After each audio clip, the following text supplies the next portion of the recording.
والصلاة والسلام على سيد البشر وعلى آله وأصحابه السوء الغرب والمقام. أعوذ بالله من الشيطان الرجيم. بسم الله الرحمن الرحيم.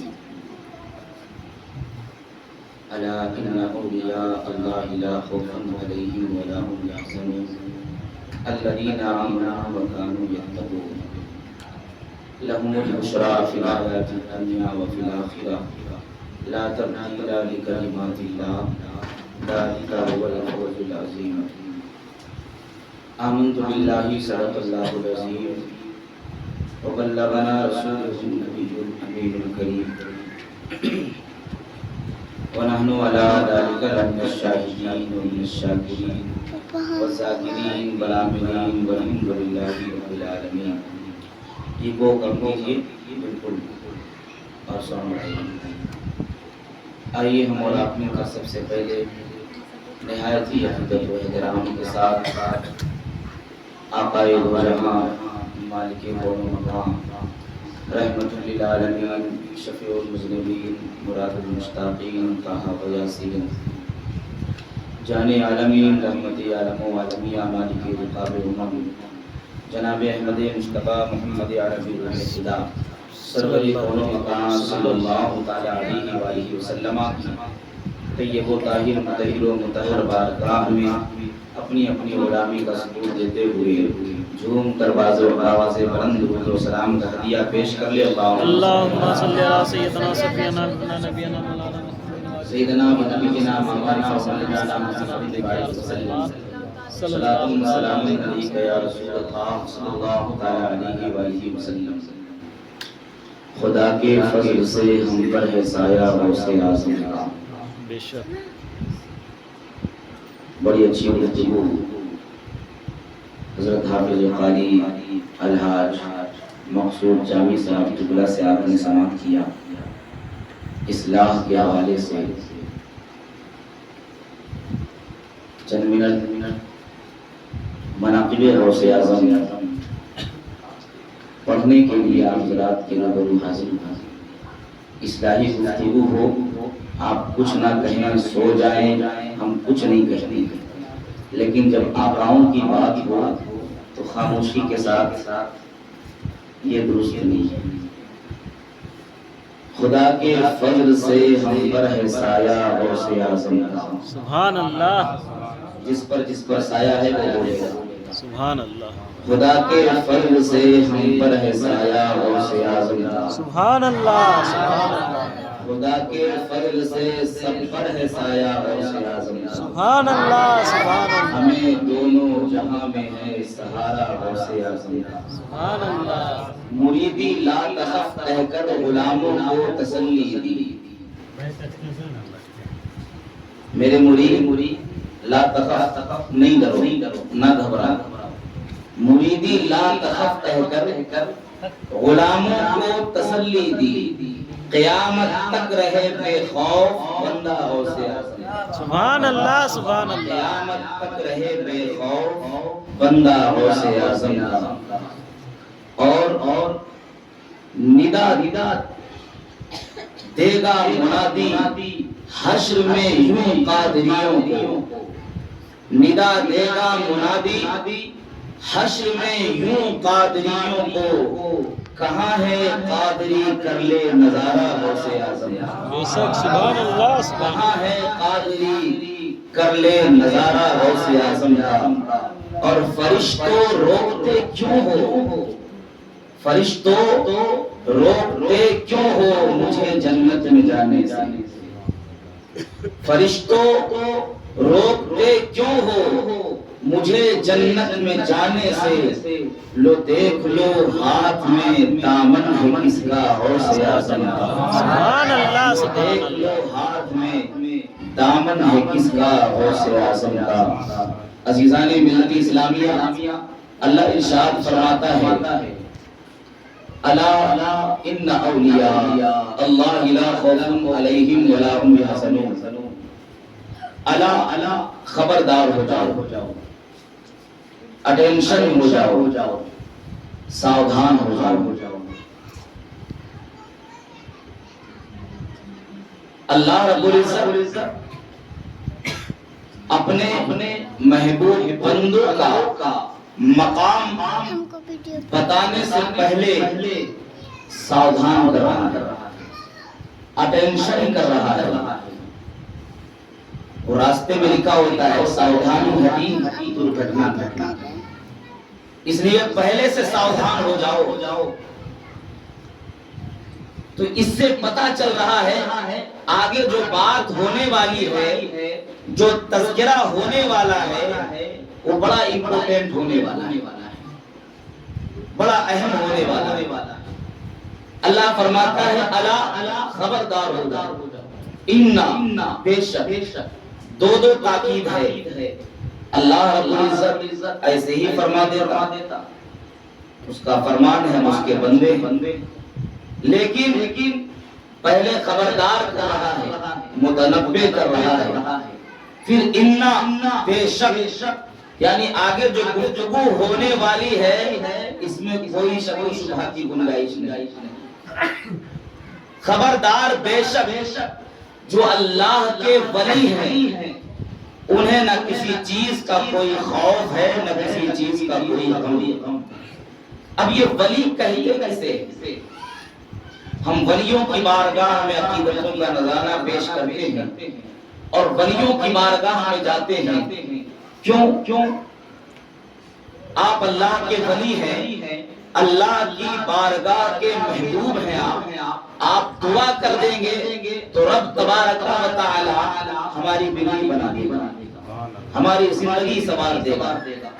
لیکن یہ ولی کون ہوتے ہیں؟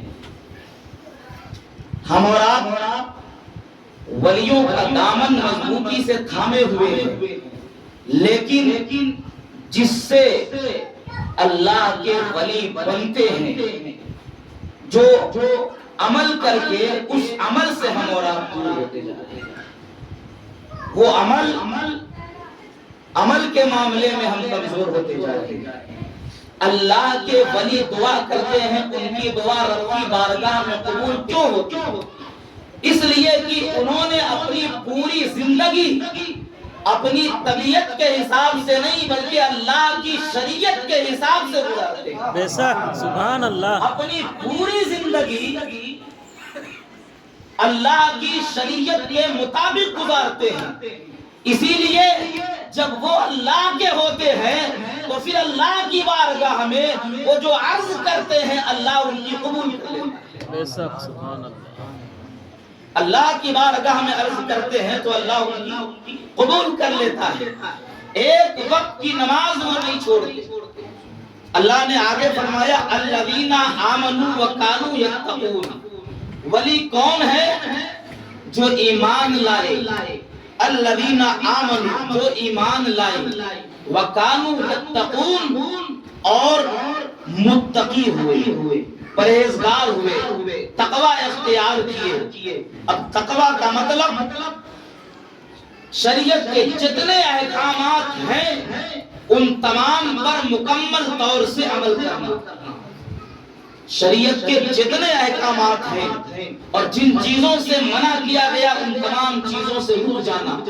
اب دیکھیں ولی جو ہوتا ہے وہ کسی بھی حال میں اللہ اس کے رسول کی نافرمانی نہیں۔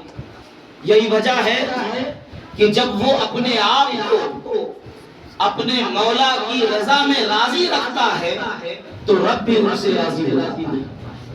اعلیٰ حضرت رحمت اللہ تعالی علیہ دوسری مرتبہ حج کے لیے تشریف لے گئے اور جب حج مکمل فرما لیا اور اس کے بعد وہاں سے دیکھیں ولی کون ہوتا ہے، جب وہاں سے مکہ المکرمہ سے مدینہ طیبہ جانا ہوا، مدینہ شریف، مدینہ المنورہ، تو اس وقت سواریوں کا دور تھا، گھوڑے اور اونٹ پر سوار ہو کر کے لوگ جایا کرتے تھے، تو ایک حد متعین ہوتی تھی 20 کوس سے پہلے سواری رکے گی نہیں۔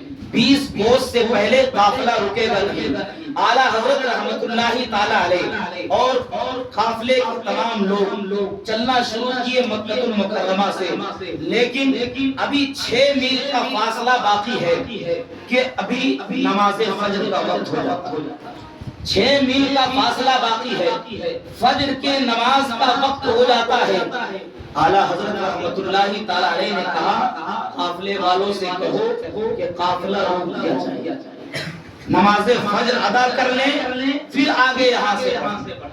تو لوگوں نے کہا, سواری والوں نے کہا کہ یہ قانون ہے اور یہ ہماری نیت رہی ہے, 20 کوس سے پہلے سواری رکتی نہیں, قافلہ رکے گا نہیں, لہذا ہم رک نہیں سکتے. اعلیٰ حضرت رحمت اللہ تعالی علیہ نے اپنے ساتھیوں سے کہا کوشش کرو. کوشش مکمل طور سے کی گئی. اعلیٰ حضرت رحمت اللہ تعالی علیہ کی طبیعت علیل تھی, لیکن اعلیٰ حضرت رحمت اللہ علیہ نے ارشاد فرمایا جب ہم بھارت میں رہ کر کے نماز قضا نہیں کرتے, ابھی تو جن کی آنکھوں کی ٹھنڈک نماز ہے ان کی بارگاہ میں جا رہے ہیں تو ہم نماز کیسے قضا کریں؟ بے شک, سبحان اللہ. اعلیٰ حضرت رحمت اللہ علیہ نے فرمایا جب ہم اپنے شہر بریلی میں رہ کر کے نماز قضا نہیں ہونے دیتے تو آج تو ہم اپنے آقا کی بارگاہ میں جا رہے ہیں, اپنے مولا کی بارگاہ میں جا رہے ہیں, اور پھر یہ نماز تو فرض ہے. جب سواری قافلہ کے لوگ نہیں رکے تو اعلیٰ حضرت رحمت اللہ تعالی علیہ سواری سے نیچے اتر. جب اعلیٰ حضرت رحمت اللہ تعالی علیہ کو اترتے ہوئے لوگوں نے دیکھا تو سارے لوگ پیچھے اتر گئے. چند ساتھی جو اعلیٰ حضرت رحمت اللہ تعالی علیہ کے ساتھ میں تھے 10-12 لوگ, اور وہ قافلہ آگے بڑھا. اعلیٰ حضرت رحمت اللہ تعالی علیہ نے فرمایا پانی تلاش کرو وضو کیا جائے. جب پانی تلاش کی گئی تو ایک کنواں نظر آیا, لیکن اتفاق ایسا کہ جلدی اترنے کے چکر میں ڈول اور رسی وہ سواری میں چھوٹ گیا. قافلہ وہاں سے آگے بڑھا. اعلیٰ حضرت رحمت اللہ علیہ نے فرمایا دیکھو کہیں ڈول نہیں نظر آئے گا, اس لیے کہ جب کوئی اللہ کی راہ میں نکلتا ہے اور جب کوئی دین کی پیروی مکمل طور سے مضبوطی کے ساتھ کرتا ہے تو اللہ رب العزت اسباب پیدا کرتا ہے, راستے ہموار کر دیتا ہے. تو اعلیٰ حضرت رحمت اللہ تعالی علیہ نے جب فرمایا تو تلاشا گیا, بالٹی مل گئی. اب یہ ہوا کہ پانی نکالا کیسے جائے, تو اعلیٰ حضرت رحمت اللہ تعالی علیہ نے اپنا امامہ شریف کھولا اور ارشاد فرمایا آج اس امامے کا حق بھی ادا ہو جائے گا. اور ہم بے شک, سبحان اپنے امامہ سے رسی کو باندھا, اپنے امامہ سے ڈول باندھا, بالٹی باندھا, اور اس کے بعد پانی نکالا گیا اور پھر تمام لوگ وضو کیے. اعلیٰ حضرت رحمت اللہ تعالی علیہ نماز پڑھاتے ہیں, کمزوری کے عالم میں ہے, طبیعت علیل ہے, بخار ہے, نقاہت ہے, لیکن اس کے باوجود بھی اعلیٰ حضرت رحمت اللہ تعالی علیہ نماز کا وقت ہو گیا تو نماز ادا کرتا ہے. آج تھوڑی سی سردی کھانسی ہو جاتی ہے اور رات میں جب سوتے ہیں تو فجر کے وقت میں اٹھنا مشکل ہے. جو لوگ 5 وقتہ نماز پڑھتے ہیں وہ بھی ان کا بھی یہ حال ہے, تھوڑی سی سردی کھانسی زکام ہو گیا تو یہ حال ہے کہ فجر میں نہیں اٹھنا, بعد میں پڑھ لیں گے قضا کر.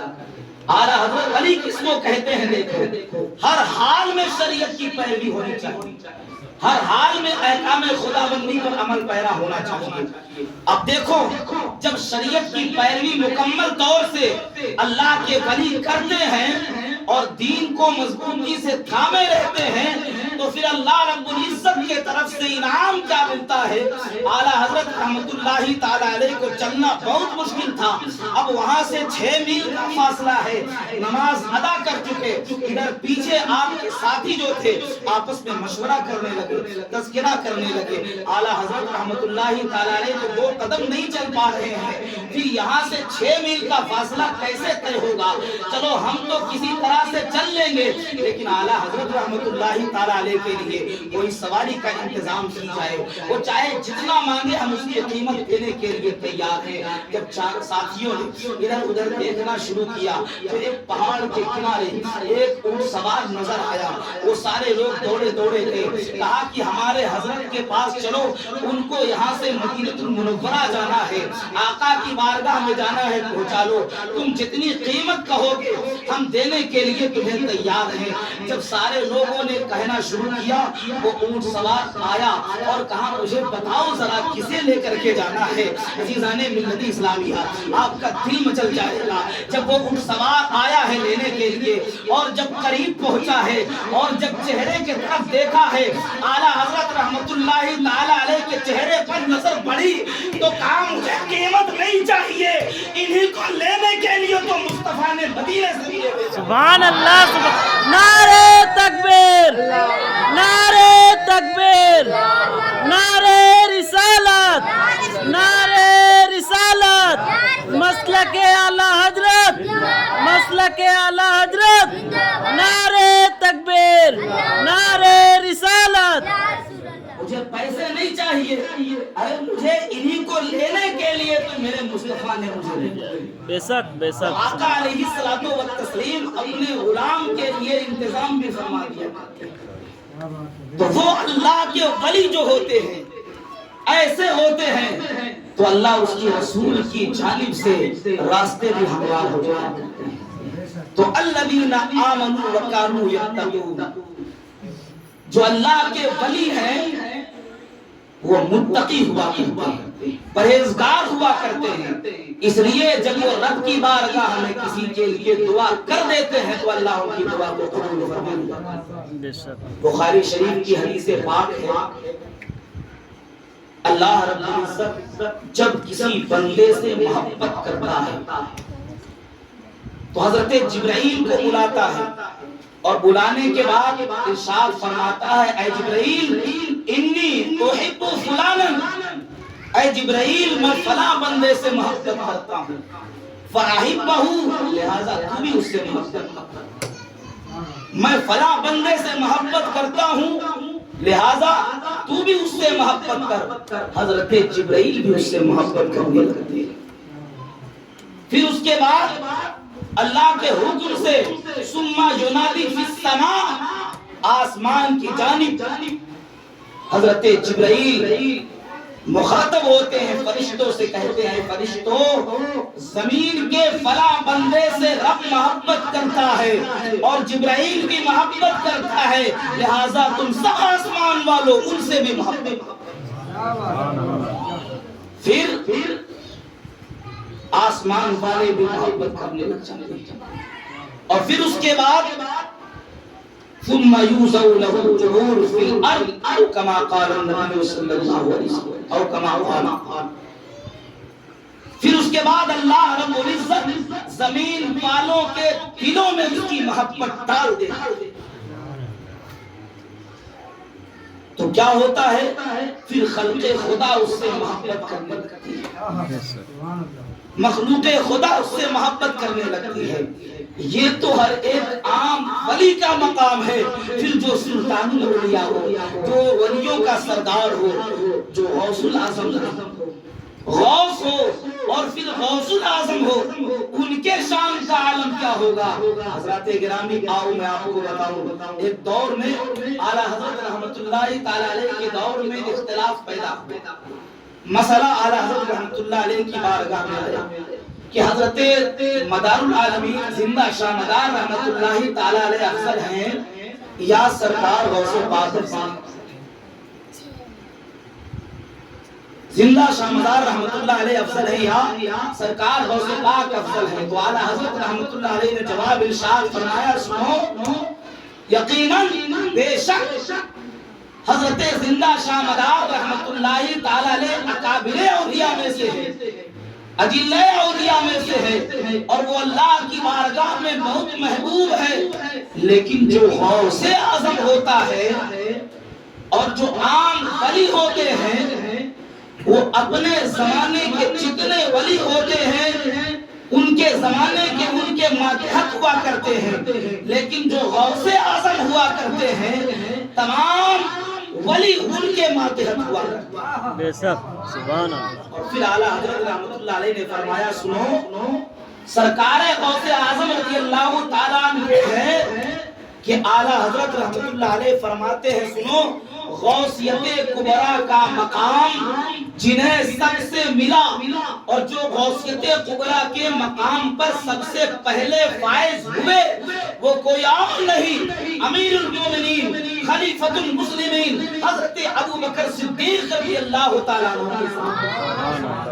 غوثیت کبریٰ کے مقام آپ خلیفہ اول بھی ہیں، صدیق اکبر بھی ہیں، صحابی بھی ہیں، آقا علیہ السلام کے یار غار بھی ہے، امیر المومنین بھی ہے، لیکن غوثیت کبریٰ کے مقام پر سب سے پہلے فائز ہونے والے ابو بکر صدیق رضی اللہ تعالیٰ عنہ، ان کے بعد حضرت عمر فاروق اعظم رضی اللہ تعالیٰ عنہ، ان کے بعد حضرت عثمان غنی رضی اللہ تعالیٰ عنہ، ان کے بعد غوثیت کبریٰ کے مقام پر فائز ہونے والے مولا علی شیر خدا کرم اللہ تعالیٰ وجہہ کریم ہے۔ اور اعلیٰ حضرت فرماتے ہیں مولا علی کے بعد جتنے اس مقام پر فائز ہوں گے وہ سب علی کے اولاد ہوں گے، وہ سب خاندان رسالت میں سے ہوں گے۔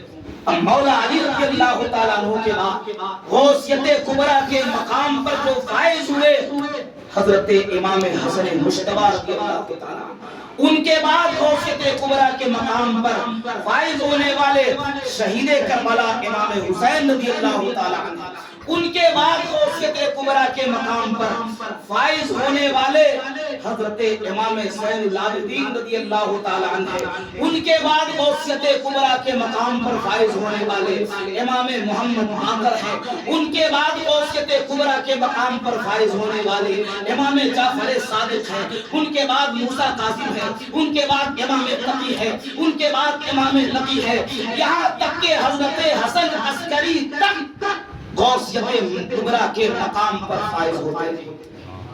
حضرت امام حسن عسکری کے بعد غوثیت کبریٰ کے مقام پر جو فائز ہوئے وہ اور کوئی نہیں، ولیوں کے ولی سرکار غوث الاعظم سبحان اللہ سبحان اللہ۔ تو حضرت امام حسن عسکری سے لے کر کے اب تک اور جب تک امام مہدی نہیں آئیں گے اس مقام پر غوث اعظم فائز رہیں گے۔ بے شک بے شک۔ تو پتہ چلا حضرت امام حسن عسکری کے بعد سے لے کے اب تک اور امام مہدی تک میرے غوث کا زمانہ ہے، ہم جس زمانے میں ہے وہ زمانہ بھی میرے غوث کا ہے۔ سبحان اللہ سبحان اللہ سبحان اللہ۔ جس زمانے میں ہے وہ زمانہ میرے غوث کا۔ بے شک۔ تو غوث اعظم رضی اللہ تعالیٰ جو غوثیت کبریٰ کے مقام پر فائز ہیں، اور پھر غوث اعظم کے بعد اس مقام پر جو فائز ہوں گے وہ حضرت امام مہدی ہوں گے اور وہ بھی اولاد علی۔ سبحان اللہ۔ یہ مقام سرکار غوث اعظم رضی اللہ تعالیٰ عنہ۔ آپ کو بتاؤں حضرت سیدنا عبد الرحمن تختہ نوش کی زمین پر ایک ہی طوطی بولا کر اس زمانے میں لوگ چاہتے تھے ان کا بیان سننے کے، تو انہوں نے ایک بار بیان کے دوران کہا اس وقت تمام اولیاء پر میرا مقام ایسے ہے جیسے کہ ہنس کا مقام ہے تمام پرندوں پر۔ تو اس مجمع میں اس وقت ایک غوث اعظم رضی اللہ تعالیٰ کے مرید بھی پہنچے جن کا نام حضرت احمد حبی تھا، ہبا کے رہنے والے بھی تھے۔ تختہ نوش سے ہبا تقریباً اس زمانے میں مہینوں کا سفر تھا۔ حضرت احمد حبی رحمت اللہ علیہ نے جیسے ہی سنا کھڑے ہو گدری اوڑھے ہوئے، کھڑے ہونے کے بعد آپ نے کہا سنیں میں آپ سے کشتی لڑنا چاہتا ہوں، اور اپنی گدری اٹھا کر کے پھینک دی۔ حضرت سیدنا عبد الرحمن رحمۃ اللہ تعالی علیہ نے جب یہ منظر دیکھا، اب چونکہ مریدین ہوتے ہیں نا، ہمارے پیر کو کون ایسے کہہ سکتا ہے، چار لوگ کھڑے ہو گئے، لیکن سیدنا عبد الرحمن رحمۃ اللہ تعالی علیہ کے ولی تھے، انہوں نے کہا سنو میں ان کے ہر بال میں نورانیت دیکھ رہا ہوں۔ سبحان اللہ۔ یہ کوئی عام سرکار غوث پاک کے مرید کا ہی مقام۔ سیدنا عبد الرحمن رحمۃ اللہ علیہ نے فرمایا پہلے آپ اپنی گھڑی توڑ دے، کشتی بعد میں ہوگی۔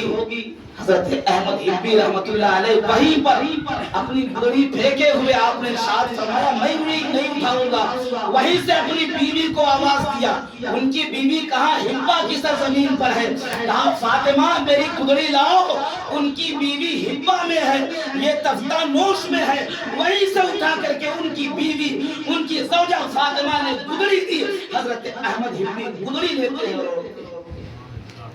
یہ مقام حضرت احمد حبی سرکار غوث اعظم کی مرید کا ہے۔ تو سیدنا عبد الرحمن رفتنوش رحمت اللہ تعالی علیہ نے ارشاد فرمایا آپ کا جب یہ مقام ہے تو بتائیں آپ کی پیر کون ہے؟ حضرت احمد حبی رحمت اللہ علیہ نے عرض کیا حضور میرے پیر وہ ہیں جو آپ کے بھی سردار ہیں، جو تمام ولیوں کے سردار ہیں، تمام پیروں کے پیر ہیں۔ کہا کیا نام ہے؟ کہا عبد القادر۔ کہا میں نے تو کبھی سنا نہیں، یہاں تک کہ ایک مقام ایسا آتا ہے جہاں پر تمام اولیاء اکٹھا ہوا کرتے ہیں، میں نے وہاں بھی نہیں۔ پھر اپنے مریدوں میں سے دو کو بلایا اور کہا جاؤ بغداد کی سرزمین پر اور پتہ یہ عبد القادر جیلانی کون ہے۔ ادھر سیدنا عبد الرحمن رحمۃ اللہ تعالی علیہ نے بھیجا اپنے دو مرید کو، ادھر سرکار غوث اعظم کو خبر ہو کہ میرا پتہ لگانے کے لیے سیدنا عبد الرحمن کے دو مرید آ رہے ہیں۔ غوث اعظم رضی اللہ تعالیٰ عنہ اپنے دو مریدوں سے ارشاد فرمایا جاؤ،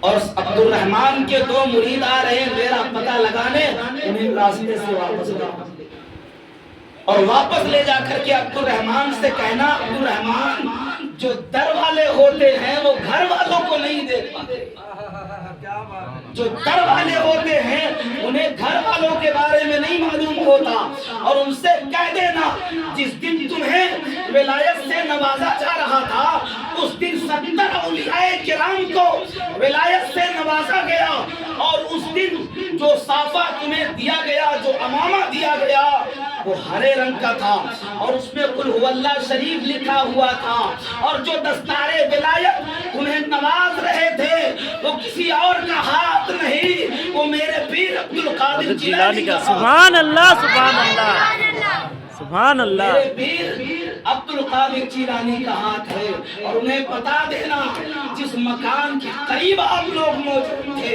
اس مکان کی کھڑکی سے ایک ہاتھ رونما ہو رہا تھا، اور وہ ہاتھ 70 اولیاء کرام کو اس دن دستار ولایت سے نوازا تھا۔ جب تک تمہاری ولایت پر میری مہر نہ ہو جائے کسی کو ولایت مل نہیں سکتی۔ یہ شان میرے سرکار کو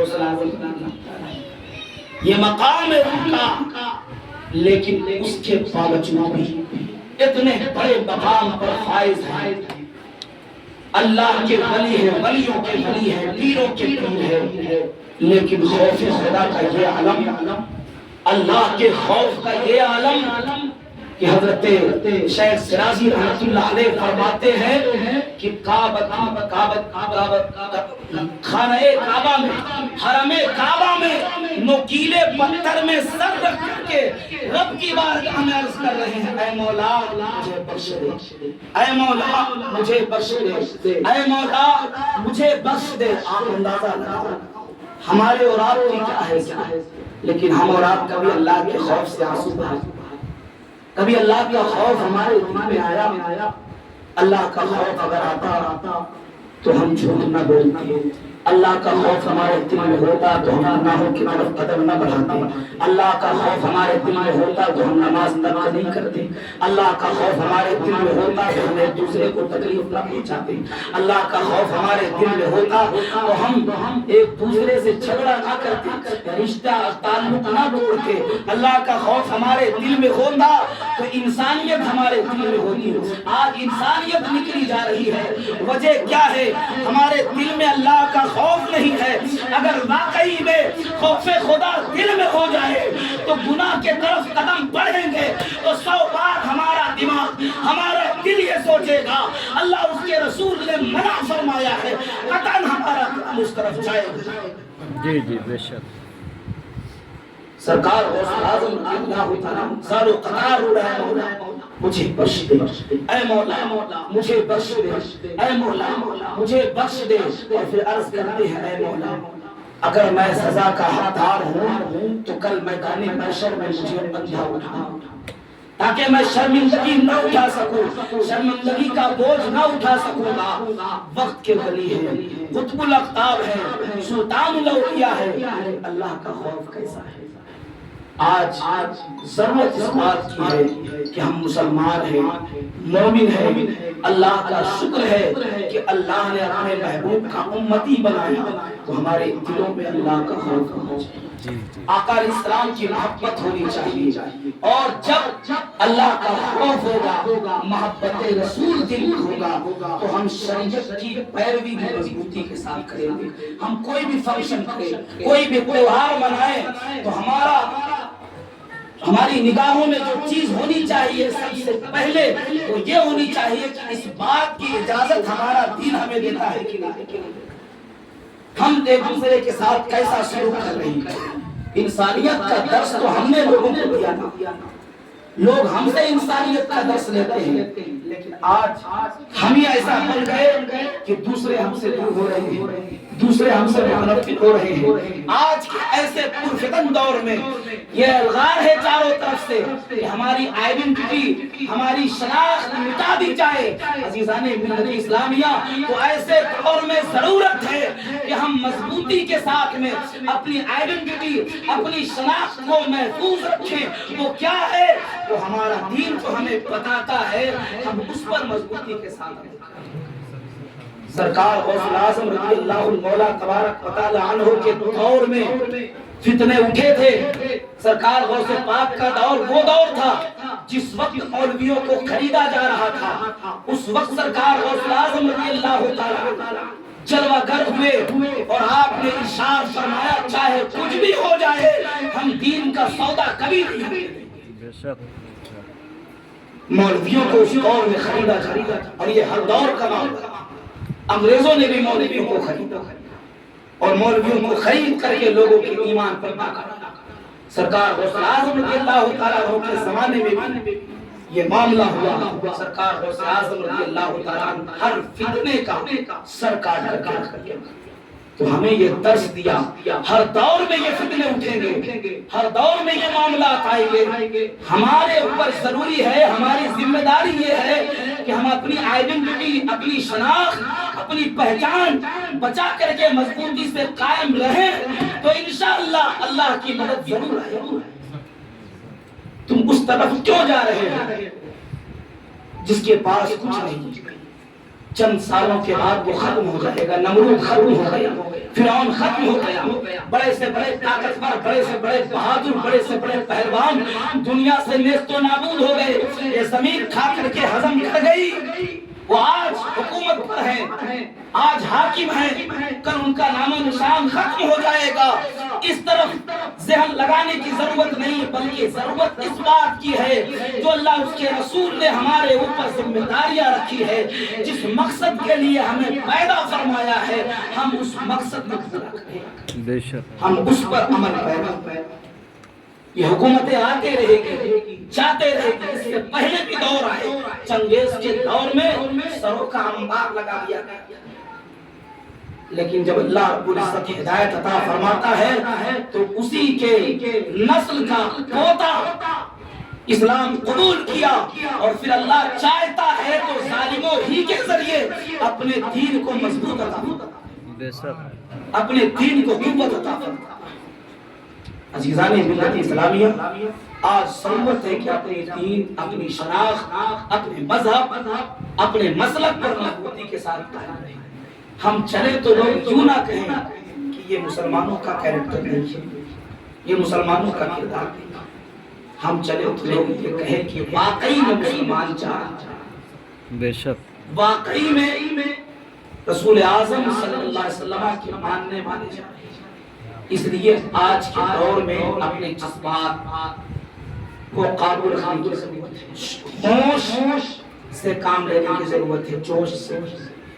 کچھ معاملہ ہوا، آپ کسی کے ساتھ ہیں تو ترنت گالی گلوچ، جھگڑا فساد اور ترنت ہڑپا ہڑپی کرنے کی ضرورت نہیں ہے، پہلے صلح سے معاملہ کریں۔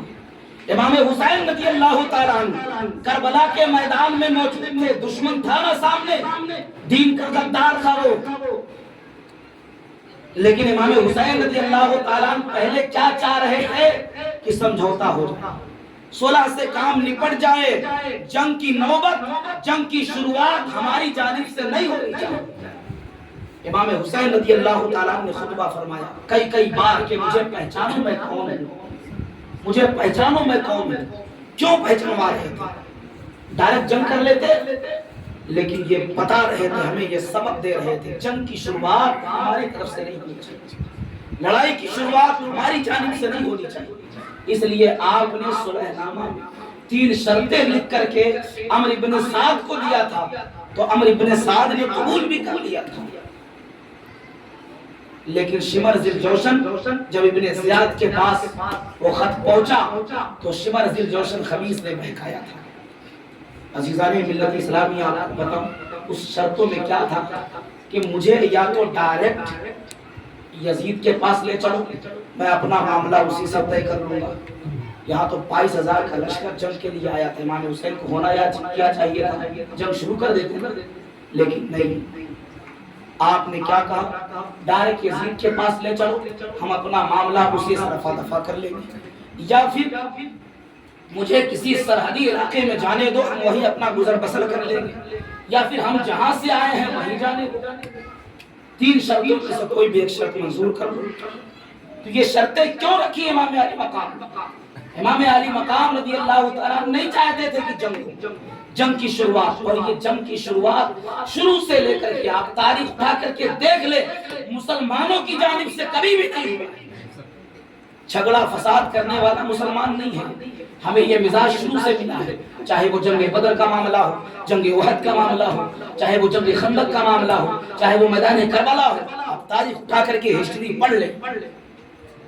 جب کفار و مشرکین نے مجبور کیا ہے تب پھر مسلمان تھے، تو کبھی بھی جوش میں آ کر کے ایسا کام نہ کرو کہ بعد میں پچھتاوا ہو۔ ہوش سے کام لو، آج سفر بھی کرو، 2 بات کوئی سن لے بول دے خاموش ہو، اس لیے کہ آج کا دور وہ دور ہے کہ ہمارے لیے یہ بہتر ہے اور بھلا یہ ہے کہ ہم خاموش ہو جائیں، اور جب ہم خاموش ہو جائیں گے تو انشاءاللہ اللہ کی رحمت، اللہ کی مدد آئے گی، اور پھر ہم خود اس پر پوری طاقت کے ساتھ اٹیں۔ تو آج ضرورت ہے بڑی مصلحت سے، بڑی حکمت عملی سے اپنی زندگی کی شب و روز گزارنے کی۔ اگر بات سمجھ میں آ گئی تو اللہ رب العزت ہم سب کو عمل کی توفیق عطا فرمائے۔ آمین آمین۔ استغفر اللہ ربی من کل ذنب واتوب الیہ۔ السلام علیکم ورحمۃ اللہ۔